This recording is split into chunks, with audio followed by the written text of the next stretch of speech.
अब हम देखते हैं कि हमारे पाँव में जो जलन है या सुइयाँ चुभ रही हैं उसका हमने इलाज कैसे करना है। अगर इसका इलाज घर पे हो सकता है तो उसको हमने कैसे देखना है। पिछली वीडियो में हमने देख लिया कि इसकी कौन कौन सी वजूहात हैं। हमने वजूहात के साथ जो अलामात थी मैंने पिछली वीडियो में बताई थी, उसके हिसाब से हमने पता कर लिया कि हमें करीब ये मसला लग रहा है। अब जो पहली चीज़ हमने डिस्कस की थी वो थी विटामिन B12 की डेफिशिएंसी और विटामिन B5 की डेफिशिएंसी। यंग एज ग्रुप आ रहा था उसमें, यानी कि 25 से 30 उम्र के लोगों में ये मसला हो रहा है। घुटने के साथ में ऐसे सुइयाँ चुभती हैं या नीचे घुटने से नीचे और टखने से ऊपर वहाँ पे सुइयाँ चुभती हैं किसी एक ख़ास जगह पे, तो उनमें जो है ना यही डेफिशिएंसी है। कुछ पेशेंट्स में तो हम इंजेक्शन लगाते हैं विटामिन्स के, वो हमने ठीक कर लिया। उसका जो एक कोर्स होता है वो आप जहाँ भी हैं अपने डॉक्टर से रब्ता करेंगे तो आपको बता देंगे कि हमने इसको किस तरह ठीक करना।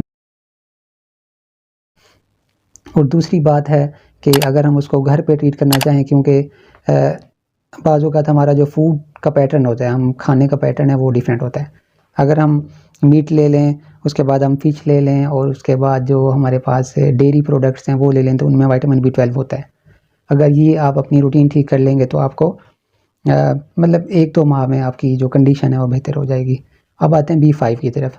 B5 है जो विटामिन B5 वो आपके पास ड्राई फ्रूट्स में मिलेगा, एग में मिलेगा और उसके बाद जो है कलेजी, इसको ख़ास तौर पे सुनें। कलेजी में इसकी जो कंसंट्रेशन है वो ज़्यादा होती है। कलेजी आप खा लेंगे और केले और अमरूद, ये फ्रूट्स हैं जिनमें हमारे पास B5 थोड़ा सा ज़्यादा कंसंट्रेशन में होता है।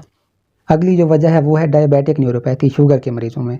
अब शुगर के मरीज़ों का ये मतलब नहीं है कि अगर आप ठीक हैं और आपको पाँव में जो जलन महसूस होती है तो आप ये समझें कि मुझे शुगर नहीं है, मैं बाकी वजूहात की तरफ जाता हूँ। शुगर को भी हमने रूल आउट करना होता है। जब हमारे पास पेशेंट आते हैं हम उसकी RBS देखते हैं, उसके टेस्ट करवा लेते हैं कि कहीं इसको शुगर का मसला ना हो।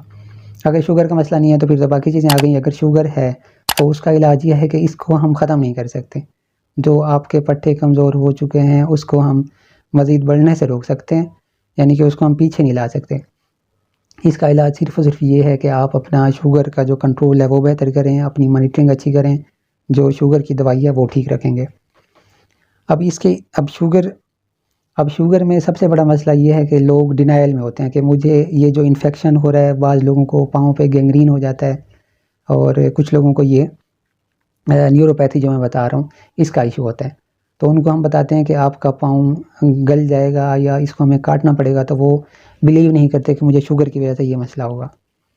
तो वो तब तक हमसे ट्रीटमेंट नहीं लेंगे या जो है ना इलाज नहीं करवाएंगे जब तक वो बिल्कुल ख़त्म नहीं हो जाएगा। जब ख़त्म होगा तो फिर हमारे पास काटने के अलावा कोई ऑप्शन नहीं होगा, वो टांग जो है ना सारी गलती जाएगी।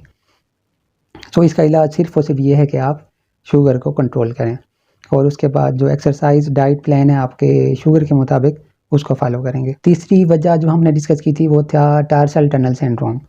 टखने के नीचे, हमारे टखने के नीचे जो है कुछ कंप्रेशन आया था नर्व के ऊपर, जिस वजह से हमें पेन भी हो रहा था और ये नमनेस भी थी।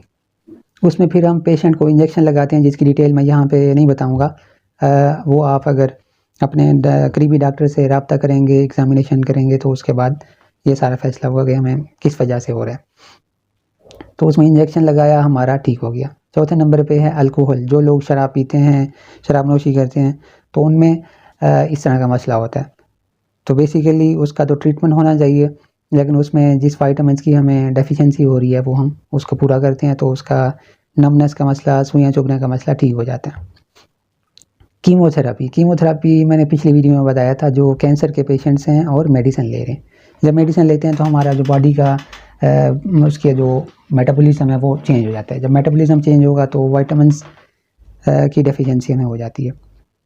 तो जो दवाई आप खा रहे हैं फिर उसके साथ हम एडजस्ट करते हैं कि इसके साथ हमने कौन सा विटामिन किस तरह ऐड करना है। वो पेशेंट टू पेशेंट हम जब डिस्कस करते हैं तब डिसाइड किया जाता है। लास्ट में है, हमने कहा था कि इडियोपैथिक या जिनको स्ट्रेस है, एंग्जाइटी है, तो उनको जो है ना ऐसे फील होता है कि हमें इस तरह का मसला है। अब इस तरह के जो इडियोपैथिक केसेस हैं उनमें फिर हम पेशेंट को पहले ऑब्जर्व करते हैं, यानी कि ऑर्गेनिक काज हमने रूल आउट कर ली, हमने शुगर को भी बाहर निकाल दिया, विटामिन्स की डेफिशिएंसी को भी बाहर निकाल दिया, अल्कोहल को भी निकाल दिया और उसके बाद जो हमारे पास टनल सिंड्रोम है उसको भी हमने निकाल दिया। अब ये चीज़ें निकल गई तो फिर हम इस खाते में डालेंगे उस पेशेंट को कि ये तो हमें नहीं मिल रहा, इस तरह की कोई काज नहीं मिल रही, तो हम इस तरफ जाएंगे। तो उसमें फिर पेशेंट टू पेशेंट वेरी करता है। कुछ पेशेंट को स्ट्रेस होता है, कुछ को एंग्जाइटी है, कुछ पेशेंट्स को ओसीडी होता है और इस तरह के मसाइल हैं। तो उनमें हम अटेंशन डाइवर्ट करवाते हैं या फिर उनको हम फिर जो है ना पेशेंट टू पेशेंट हम डिसाइड करते हैं कि हमने इनका किस तरह ट्रीटमेंट करना है, क्या करना है। तो ये थी हमारी आज की वीडियो बर्निंग फीड्स के हवाले से या जो है ना सुइयाँ चुभने के हवाले से। अब शुगर में जो ग्लव एंड स्टॉकिंग पैटर्न है हमारे पास पैरासीजिया का या नमनेस का है, वो यहाँ तक हमारे हाथ आ गए और घुटने से नीचे नीचे हमारे पाँव आ गए। अब इनमें अगर आपको तलवे भी आपके गर्म हैं, साथ में आपके घुटने से नीचे भी मसला है और हाथों में भी हल्का बहुत, लाजमी नहीं है कि हाथों में हो, कुछ पेशेंट में सिर्फ टांगों में होता है। तो ये है, तो आप सबसे पहले शुगर को सोचेंगे। अगर आपको तलवों में नमनेस के साथ में पेन भी हो रहा है तो हम टनल सिंड्रोम का कुछ देर में देख लेते हैं, इन्फ्लेमेशन देख लेते हैं और ये चीज़ें डिसाइड कर लेते हैं। अगर पेशेंट की उम्र कम है, शुगर नहीं है, फिर भी मसला आ रहा है, तो फिर हम विटामिन B12 और इस तरफ जाते हैं। और मोस्ट ऑफ द पेशेंट्स, जो मेजॉरिटी ऑफ द पेशेंट्स हैं, वो विटामिन B12, B5 और डायबिटिक्स की कैटेगरी में फाल कर रहे होते हैं। बाकी जो मैंने चीज़ें बताई हैं, अल्कोहल, उसके बाद हमारे पास जो है स्ट्रेस, एंग्जाइटी और कीमोथेरेपी है, इनमें बहुत कम पेशेंट्स फाल कर रहे होते हैं। तो ये थी आज की वीडियो, उम्मीद है आपको अच्छी लगी होगी।